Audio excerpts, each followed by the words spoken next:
We should not make plans. जैसी जिंदगी आ रही है उसको आप अपनी ईमानदारी एक बस जिए। और प्रार्थनाएं, हम लोग प्रार्थनाओं में बहुत विश्वास रखते हैं। अपना कर्मा जो है संतुलित करना, जो कार्मिक हीलिंग होती है। आप कार्मिक हीलिंग करेंगे, किसी का वो नहीं करेंगे, आपके ड्रीम्स अपने आप पूरे होते हैं। और मेरा अभी ऐसा कोई ड्रीम नहीं है। मैंने सब ईश्वर के ऊपर अभी छोड़ दिया है कि हाँ, आप जहां मुझे ले जाते रहेंगे मैं चलती रहूंगी। नमस्कार, मैं हूं दुष्यंत और आप देख रहे हैं डीसी शो। हमेशा की तरह उन्हीं शब्दों में, लेकिन हर बार एक नई शख्सियत के साथ। और आज जो हमारे साथ है वो है बेहद खास, बेहद टैलेंटेड और एक अंतर्राष्ट्रीय शख्सियत। एक ऐसी शख्सियत जिन्होंने भारत की परंपरागत नृत्य शैली को देश विदेशों में नए आयाम दिए। Ladies and gentleman, please welcome the one and only international Kathak नृत्यांगना श्रीमती निशी सिंह। नमस्कार निशी जी, आपका स्वागत है डीसी शो में। नमस्कार Dushyant ji, thank you so much for calling me. मैं बहुत खुश हूँ आपसे मिलके आज। Pleasure are mine. And before start मैं कहूँ, आज आप बहुत अच्छे लग रहे हैं। बिल्कुल लग रहा है कि हम किसी शख्सियत से बात कर रहे हैं। कि होता है कि जब ट्रू आर्टिस्ट होते हैं ना, उनके शख्सियत में एक अजीब सा चुंबकीय आकर्षण होता है। उनके बोलने में, उनके पहनावे में एक नफासत झलकती है। और आप तो क्योंकि लखनऊ के परिवेश से बिलोंग करते हैं, तो वो नफासत और नजाकत आपके शब्दों में है और आपके पीछे नटराज सुशोभित है। तो ये जो माहौल जो दिखाई दे रहा है स्क्रीन पे मुझे, ये बड़ा कमाल का है। So first of all I am very thankful to you कि आपने समय दिया हमें डीसी शो के लिए बात करने को। और आप अभी कम से कम 7 समंदर तो नहीं, 1 समंदर पार दुबई में बैठे हमसे बातें कर रहे हैं। मैं सवाल जवाब का सिलसिला शुरू करने से पहले ये जानना चाहूंगा कि निशी सिंह, जो कि एक ऐसे परिवेश में पली बड़ी हैं, उनका एक अपना एक अलग टेस्ट है। कथक नृत्य, शास्त्रीय हम नृत्य की बात करें तो इतना आसान नहीं है उसको जीना, उसको सीखना या उसको सिखाना। और दुबई जैसी जगह पे जहाँ के ऐसा कल्चर भी नहीं है, आपने इस नृत्य कला को बहुत शानदार आयाम के साथ जीवित रखा है। क्या आपको समस्याएं आती हैं यहाँ पे, और क्या आपको अच्छा परिवेश मिलता है यहाँ? एक्चुअली जब भी हम किसी कंट्री में जाते हैं तो उधर के रूल्स एंड रेगुलेशंस को हमें अपनाना पड़ता है, और वो ज़रूरी भी है। लेकिन अपनी संस्कृति से जुड़े रहने के लिए हमें, जो हमने सीखा है, जो हमारे संस्कार हैं, वो तो हम अलग नहीं कर सकते अपने आप से। तो हम जब यहाँ आए थे दुबई में, तो यहाँ पर हमने देखा कि ज़ीरो टॉलरेंस कंट्री है ये। इसमें सभी धर्मों का मतलब रिस्पेक्ट की जाती है, और इसमें ऐसा कुछ भी नहीं है कि आप ये नहीं कर सकते। हाँ, कुछ रूल्स और रेगुलेशंस जो हैं, क्योंकि this is not a democracy होना चाहिए रूल्स और रेगुलेशन। तो इसमें मोनार्की है, क्योंकि मोनार्की जहाँ पर होती है वहाँ के रूल्स और रेगुलेशंस थोड़े से चेंज होते हैं। उन्हीं चीज़ों को ध्यान में रखते हुए किस तरीके से अपनी कला से जुड़े रहना और उसको आगे ले जाना, बस यही कला सीखी थी। और इसके जो है रूल्स एंड रेगुलेशंस के अकॉर्डिंगली हम लोग आगे बढ़ते हैं। हाँ, चुनौतियाँ बहुत आती हैं, बहुत सारे ये आते हैं। अगर हमारी एम्बेसी और हमारे मिनिस्ट्री ऑफ कल्चर अगर हमें सपोर्ट करता है, और यहाँ के, क्योंकि मैंने ये देखा है कि यहाँ पे नॉट ओनली कथक बट बहुत सारी जो आर्ट फॉर्म्स हैं यहाँ पर लोग उसको जीवित रख रहे हैं अभी। और वो चाहते हैं कि गवर्नमेंट इसमें, यहाँ की गवर्नमेंट भी और उधर की भी जो है हमें सपोर्ट करे। बस थोड़ा सा सपोर्ट मिलेगा तो इसको हम और आगे ले जा सकते हैं। लेकिन कोई ये है ना कि रोक तो पाएगा नहीं और ना कोई पा सका है अभी तक। तो आजकल कोविड की वजह से जो हमें ऑनलाइन सर्विसेज का भी एक अच्छा मौका मिल गया है कि हम अपनी संस्कृति और लोगों तक, जो यहाँ से दूर भी रहते हैं, तो इसी कारण मेरे और स्टूडेंट्स बढ़ गए।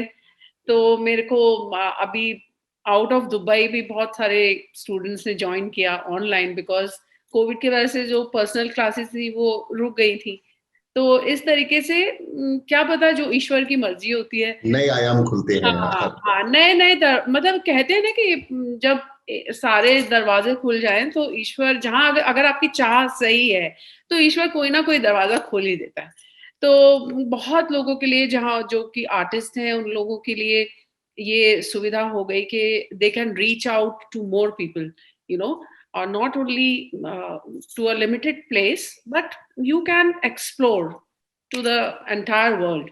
तो ये हमारे लिए बहुत अच्छा था और मैं बहुत खुश हूँ कि अब मैं ज़्यादा लोगों से जुड़ पाती हूँ और काफ़ी लोगों को नृत्य की शिक्षा भी दे रही हूँ। निशी सिंह एक बहुत बड़ा नाम है नृत्य के क्षेत्र में। जो लोग उन्हें जानते हैं, उनसे सीखते हैं या उनसे सीखने की इच्छा रखते हैं, उनके लिए इस शख्सियत की शुरुआत कहाँ से हुई, हाउ शी स्टार्ट, और आज वो जिस पायदान पे हैं वहां तक पहुंचने का उनका एक जर्नी अगर हम बात करें तो कहते हैं कि एक जर्नी का एक शॉर्ट, एक छोटी सी कहानी, तो वो मैं चाहूंगा आप जरूर शेयर करें हम लोगों के साथ। नृत्य की शिक्षा तो आपको पता है कि जन्म तो मेरा लखनऊ में ही हुआ था और जब मैं वहाँ से डैड की जब ट्रांसफर हुई तो हम लोग दिल्ली आ गए थे when I was I think 3.5 years old।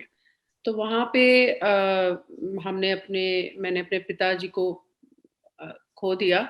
तो बहुत छोटी सी मेरी मतलब आयु थी।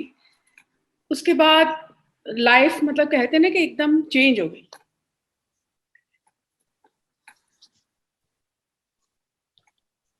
एंड आपने एक नई बिगनिंग जब शुरू की, हाँ, देखा जाए तो एक अध्याय खत्म हो जाता है एक जीवन का, तो आपने शुरुआत की। तो निशी, क्योंकि आप एक बहुत ना संस्कारिक एक आपकी पृष्ठभूमि रही है। अब मैं तो बहुत मुझे प्रिविलेज है कि मैं बहुत नजीब में तो बहुत बहुत बातें होती हैं हम लोगों की।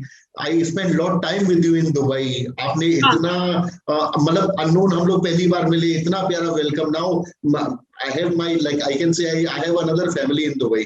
और लोग जब मुझसे बात करते हैं बोलते हैं एक अपना निशी सिंह भी है दुबई में, तो मैं उनको बोलता नहीं हूँ कि आई सेड हाँ हाँ हाँ, हमें मिलेंगे जाके उनसे। एक्चुअली तो क्या है, जब हमने नृत्य की शिक्षा प्रारंभ की थी जी, तो उस टाइम नॉर्थ में इतना ज्यादा पॉपुलर नहीं था नृत्य वित्य। तो रेस्ट्रिक्शंस तो मैं देखती थी कि नॉर्थ में इतना नहीं है, तो किस तरीके से मम्मी ने मुझे जब एडमिशन दिलाया कथक में, तो तब तो जर्नी बस ये थी कि ठीक है, शी इज डूइंग नथिंग, तो अभी एज अ हॉबी इसको कहीं हम लोग एडमिशन दिला देते हैं। तो मम्मी ने जब उसमें डाला तो मम्मी ने भी यही बोला कि क्या करोगी इसमें आगे, तुम इसको कंप्लीट करके, और फिर बिकॉज मैं अब साथ में पढ़ भी रही थी, तो क्या हुआ कि मेरी प्रोग्रेस जो थी, जहाँ मैं सीखती थी नृत्य, वहाँ पे जो हमारी टीचर थी वर्मा आंटी, तो उन्होंने मुझे बोला कि नहीं, इसको आगे बढ़ने दीजिए, और क्योंकि ये अच्छा करती है, क्योंकि उस वक्त भी मैं हमेशा स्कॉलरशिप लेती थी। और जब मैंने 12th के बाद मम्मी ने बोला ठीक है, you can take admission in advance studies, अगर तुम्हें ठीक है परफॉर्मिंग आर्ट्स में ही करना है। तो मेरे गुरुजी ने, तब मैं गुरु राजेंद्र गंगानी जी से, अपने जो गुरु हैं उनसे सीखती थी, तो उन्होंने वो भी बोला कि इसको आप आगे एडवांस करवाइए। तो बस इस तरीके से मेरी जर्नी वहां से कथक केंद्र में हुई। वहां पे मैंने अपना पूरा पोस्ट ग्रेजुएशन कंप्लीट किया एंड वहां पर भी थ्रू आउट स्कॉलरशिप, और मैंने टॉप किया था अपने पोस्ट ग्रेजुएशन में। तो वहां से जो था कि ये दिखने लगा कि हाँ, कुछ तो है स्पार्क जिससे मैं आगे बढ़ सकती हूँ। बट जब आप रियल फील्ड में निकलते हैं, जब आपकी रियल मतलब जो एक जर्नी स्टार्ट होती है, that was actually very tough. But क्योंकि एक एक हिम्मत थी और यही सीखा था, और इसमें मेरे को बहुत मेरे गुरु गुरु लोगों ने भी मुझे बहुत एनकरेज किया, घर से भी एनकरेजमेंट था, कभी रोक टोक नहीं थी कि यहाँ नहीं जाना, वहाँ परफॉर्म नहीं करना, ये नहीं करना, सब जगह जाइए, एक्सप्लोर करिए। ऑल्दो हमारे घर में हम सिर्फ 3 बहनें हैं, और फादर तो नहीं थे और ब्रदर भी नहीं, लेकिन हमारी मम्मी ने हमारी अपब्रिंगिंग इस तरीके से की है जैसे आप मतलब यूनिवर्स में जैसे कहते हैं कि सबके लिए जगह है। तो मम्मी हमेशा बोलती थी बेटा जो करना है करो, उनकी तरफ से कुछ भी रिस्ट्रिक्शंस नहीं थी। तो शायद मुझे लगता है कि मम्मी की ही एक प्रेरणा थी जो कि हम यहाँ तक पहुँच पाए। आज भी वो यही बोलती है कि जो तुझे करना है तू कर। हाँ, तूने रुकना तो है नहीं है। तूने तब भी अपने मन की थी, अभी भी अपनी। तो इस तरीके से बढ़ते गए, फिर शादी हो गई, फिर मैं बॉम्बे शिफ्ट हो गई। बॉम्बे क्योंकि मेरे हस्बैंड वहाँ पे he is Captain Suresh, yes, yes, yes, so yes. he's a sailor. So that time he was sailing on ship. तो वो सेलिंग पे जाते थे तो मेरे पास कुछ भी करने को नहीं होता था तो मैं क्या करूँ? Then I started after having my kids. तो मैंने सोचा कि ठीक है इस जर्नी को जब बच्चे स्कूल जाने लगेंगे तो मैं I will start it again. तो just for I think 2-3 years का गैप होने के बाद फिर मैंने वहाँ पर एक एकेडमी खोली निकास फाउंडेशन करके मुंबई में। वहाँ पे मेरे पास एक्चुअली अबाउट 90 अबव स्टूडेंट्स थे। तो वहाँ पर भी मेरी जर्नी बहुत एक्चुअली Big number. हाँ, बहुत अच्छा था। और अभी भी मेरे स्टूडेंट्स मुझसे कभी जैसे अब तो वो बहुत बड़े-बड़े हो गए हैं। I am talking about like 2000 अ, 1 में 2000 में हम लोग शिफ्ट हुए थे। तो वहाँ से फिर वहाँ पर उन लोग को परफॉर्म करना एवरी ईयर हम लोग का एक एनुअल हुआ करता था। वहाँ से स्टार्ट हुए तो फिर इन्होंने because of his job he decided to leave. Settled in Dubai, yes. No, no, he just decided to leave his sailing, Okay. and he wanted to come to the shore so that he can live with the family. तो Okay. क्योंकि family के साथ भी रहना बहुत ज़रूरी था, तो इन्होंने डिसाइड किया कि देखो यहाँ पे तो नहीं है, then I am getting an opportunity to work outside abroad. तो फिर 2010 में हमने मुंबई छोड़ा और वहाँ से फिर ओमान, बहरीन और फिर अब दुबई। तो वहाँ पर भी ओमान में भी जब मैं थी सलाला में, वहाँ पर भी आई हैड ट्रेमेंडस सपोर्ट। मेरे को बहुत सपोर्ट था वहाँ पर। इंडियन क्लब था जहाँ पे इंडियन एक्टिविटीज होती थी। वहाँ पर भी मैंने अपने शोज और अपने नृत्य की शिक्षा मतलब दी और फिर ultimately in 2014 we shifted to Mumbai Dubai. तो दुबई में जर्नी फिर जहाँ पर भी जाओ स्क्रैच से स्टार्ट करना होता है। But it was not easy but it was not difficult also. That much of tough, yes, हाँ, yes. क्योंकि जहाँ पर आपको पता है कि किस तरीके से स्टार्ट करना है, किन लोगों को कॉन्टैक्ट करना है, किन लोगों से आपको किस तरीके से जर्नी स्टार्ट करते हो, तो that was not tough for me. तो अच्छी रही, अभी तक भी जर्नी अच्छी है। फिर मैं स्पिरिचुअल अपने मेडिटेशन वर्ल्ड में भी रहती हूँ। उसमें भी मैंने मास्टर्स किया, मैंने अपनी रेकी मेडिटेशन में।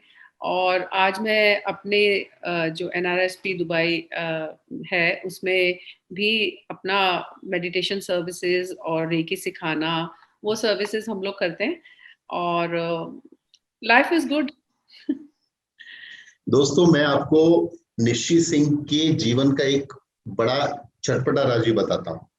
ये जितनी इंटेलिजेंट दिखती हैं उतनी ही हैं, जितनी संस्कारी हैं ये उतनी दिखती भी हैं, लेकिन ये बहुत तेज और बहुत चालाक भी है। हाँ। ये लखनऊ की रहने वाली हैं और लखनऊ अपने खाने के लिए बहुत मशहूर है, चाट के लिए। तो ये दुबई में जब इन्होंने ठिकाना तलाशा तो ये बर दुबई है।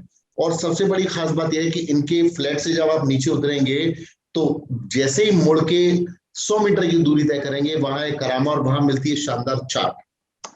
तो वो ये लखनऊ से जब आई दुबई तो ये वाया वाया वाया वाया सब जगह होती है, सब जगह इन्होंने ऐसा ही किया होगा। तो इन्होंने जगह ऐसी ढूंढी कि जहां पे कि खाने पीने की व्यवस्था मुझे लखनऊ जैसी चाहिए, तो ये हर जगह पे लखनऊ की नजाकत ढूंढ लेते हैं। तो मैं निशी इज वेरी फूडी, बहुत पसंद है और इस मामले में बड़ी जमती है मुझे भी, मैं भी बहुत फूडी। मुझे बताइए निशी कि दुबई का जो फूड है, जो इंडियन फूड है जो मिलता है और बहुत अच्छी चीज आपने मुझे खाना खिलाया है, तो मुझे ये बताइए कि क्या आपको क्या डिफरेंस लगता है इंडियन जो लखनऊ या जहाँ जो ट्रेडिशनल फूड है जो दुबई में फूड है, वहां के उसमें क्या अंतर है हाइजीन लेवल पे, क्वालिटी लेवल पे, टेस्ट लेवल पे?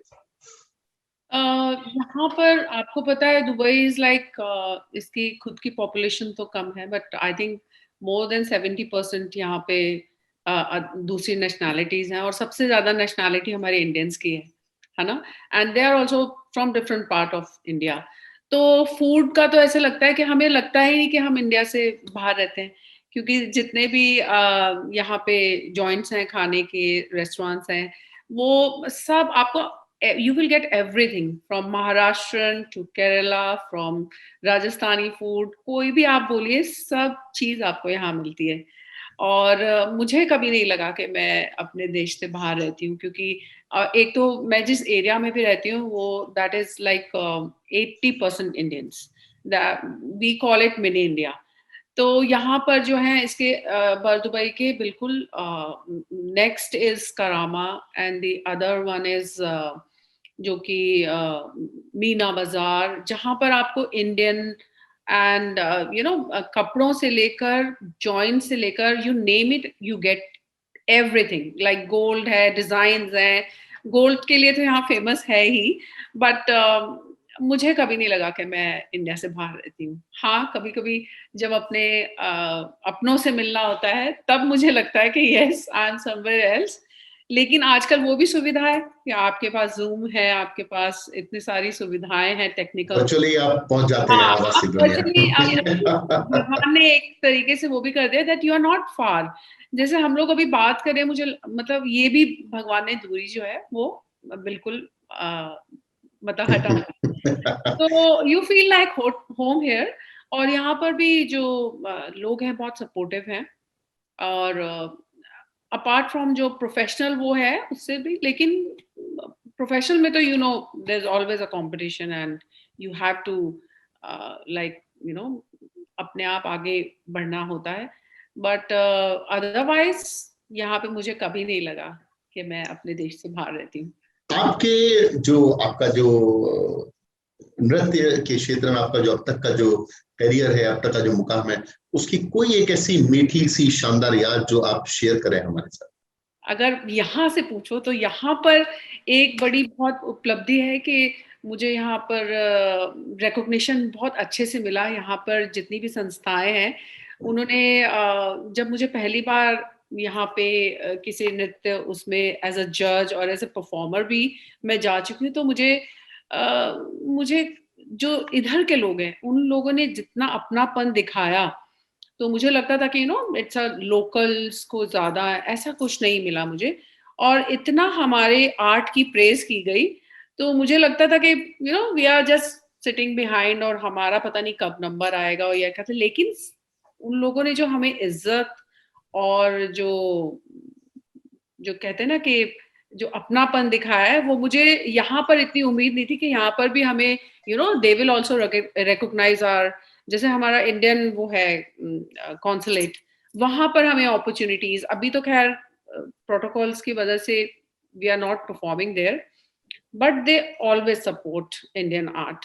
तो जितना मुझे यहाँ पर चाहिए था, पहली बार जब मैं यहाँ आई थी, तो मुझे वो जर्नी का पहला परफॉर्मेंस आज भी याद है कि मुझे जो यहाँ फिर मुझे एक उम्मीद दिखी कि हाँ, अगर यहाँ पे इतनी एक्सेप्टेंस है हमारे आर्ट फॉर्म की, हमारे उसकी, तो that means it will be a very fruitful journey ahead.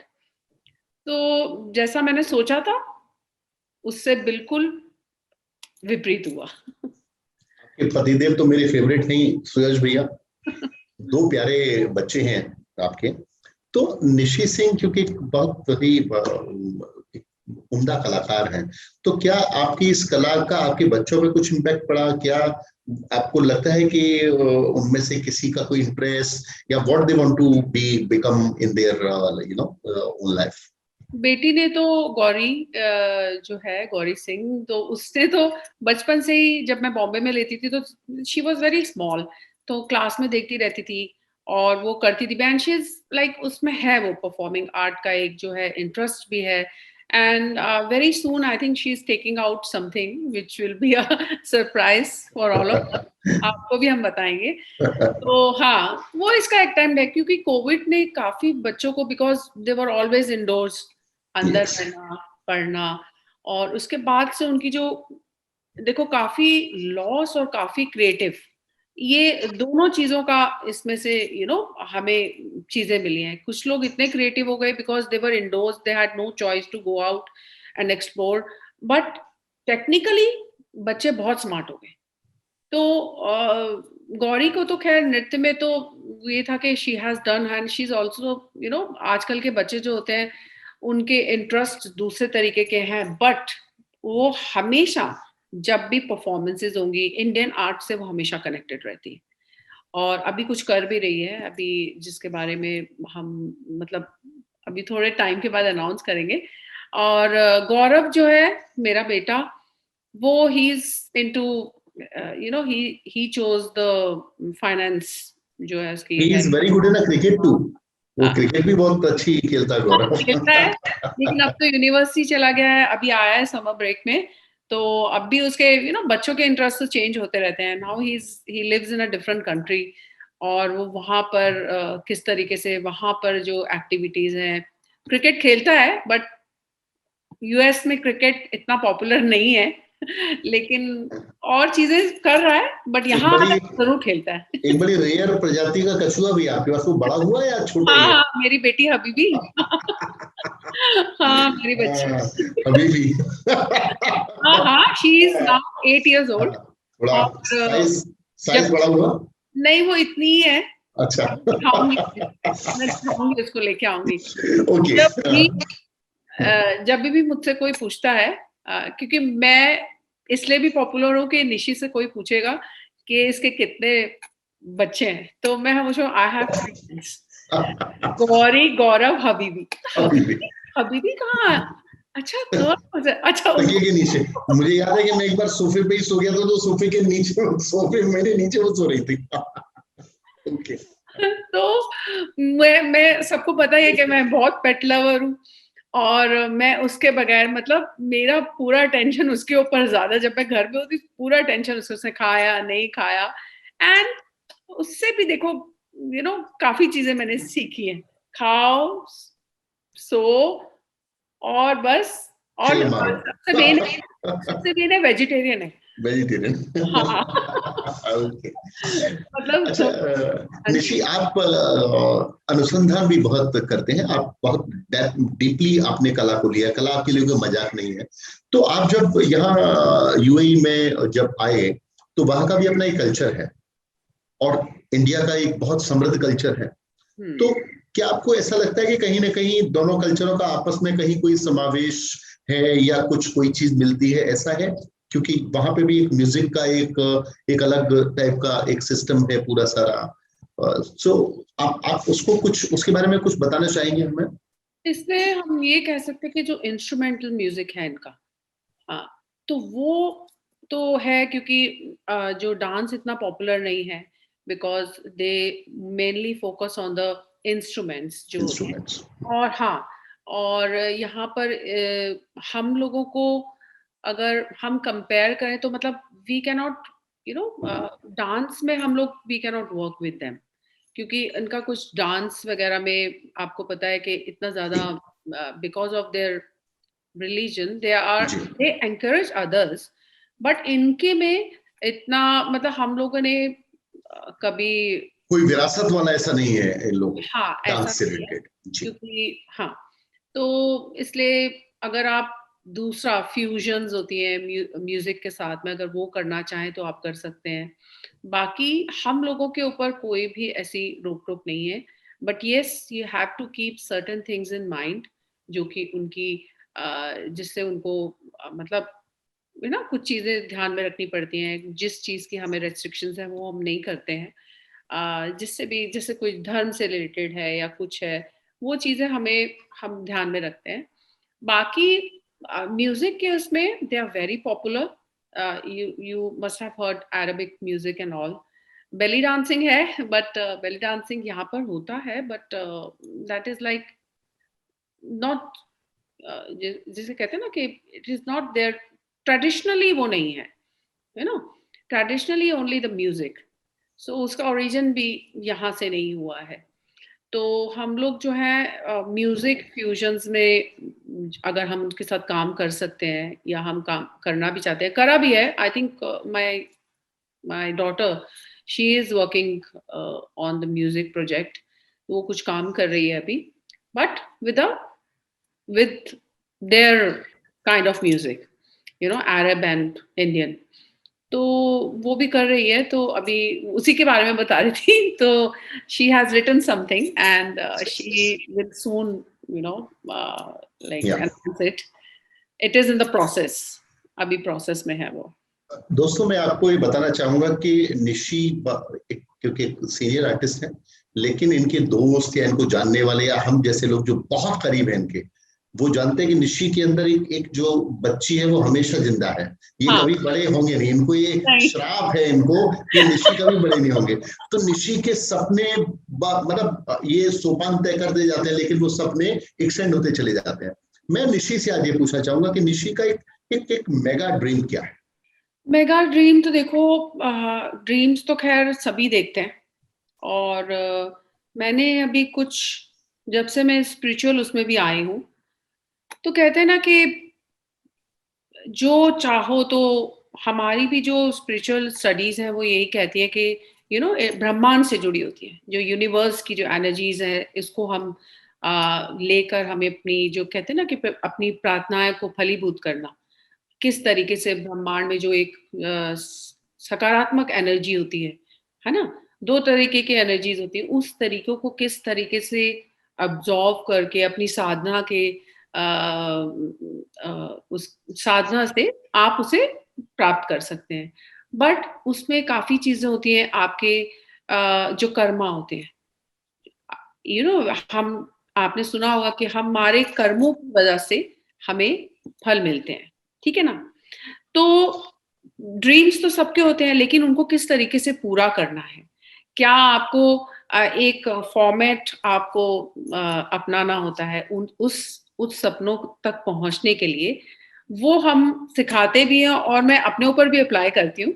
लेकिन मैंने ये भी सीखा है कुछ, जैसे ये कोविड जब आया तो मैंने यही देखा कि यू नो हम प्लान्स तो बनाते हैं, लेकिन प्लान्स हमारे क्या, जब तक उसकी मर्जी नहीं होती, वो आप प्लान्स तो बनाओगे, लेकिन you know the answer should comes, the go should comes from the universe, जो कि ऊपर जो हमारी एनर्जीज होती हैं, या हम जिसे भगवान बोलते हैं, जिसे मतलब एक होता है ना कि हाँ कोई है जो देख रहा है, हमें ऐसे। तो मैंने ये सोचा कि अब प्लान्स बनाना, we should not make plans, जैसी जिंदगी आ रही है उसको आप अपनी ईमानदारी एक बस जिए। और प्रार्थनाएं, हम लोग प्रार्थनाओं में बहुत विश्वास रखते हैं, अपना कर्मा जो है संतुलित करना, जो कार्मिक हीलिंग होती है। आप कार्मिक हीलिंग करेंगे, किसी का वो नहीं करेंगे, आपके ड्रीम्स अपने आप पूरे होते हैं। और मेरा अभी ऐसा कोई ड्रीम नहीं है, मैंने सब ईश्वर के ऊपर अभी छोड़ दिया है कि हाँ आप जहां मुझे ले जाते रहेंगे मैं चलती रहूंगी, बस। ड्रीम एज सच ऐसा कुछ भी नहीं है, ड्रीम यही है कि बस सब लोग हेल्दी रहें, क्योंकि इतना सब कुछ देख लिया है, और सब स्वस्थ रहें, और स्वस्थ रहेंगे तो ड्रीम्स भी पूरे होते रहेंगे। एज सच मेरा आज अगर की डेट में आप पूछेंगे तो ऐसा कुछ भी नहीं है जो मैं पाना चाहती हूँ। बस मैं यही चाहती हूँ कि सब लोग खुश रहे, ही परिवार स्वस्थ, बस और कुछ नहीं चाहती। तो दोस्तों, निशी सिंह का आज जो उनका जो वक्तव्य है, उसका दूसरा मतलब ये भी है कि आप ईमानदारी से अपने कर्म करते रहिए, जो फल है वो ईश्वर आपको देगा। कर्मण्येवाधिकारस्ते का रास्ते मां फलेषु कदाचन। ये थी निशी सिंह, बेहद खूबसूरत, बेहद टैलेंटेड, बहुत एक प्यारे दिल की शख्सियत, एक दोस्तों की दोस्त, और आप मैं कहूंगी कि बहुत शानदार ह्यूमन बीइंग, हर किसी के साथ उसके दुख में खड़ी रहने वाली। सुख में शायद आपको नजर नहीं आएंगी क्योंकि बिजी होंगी अपने काम में, ऑलवेज बिजी। तो बट आपके दुख में खड़ी रहने वाली आपकी एक अच्छी दोस्त हमेशा।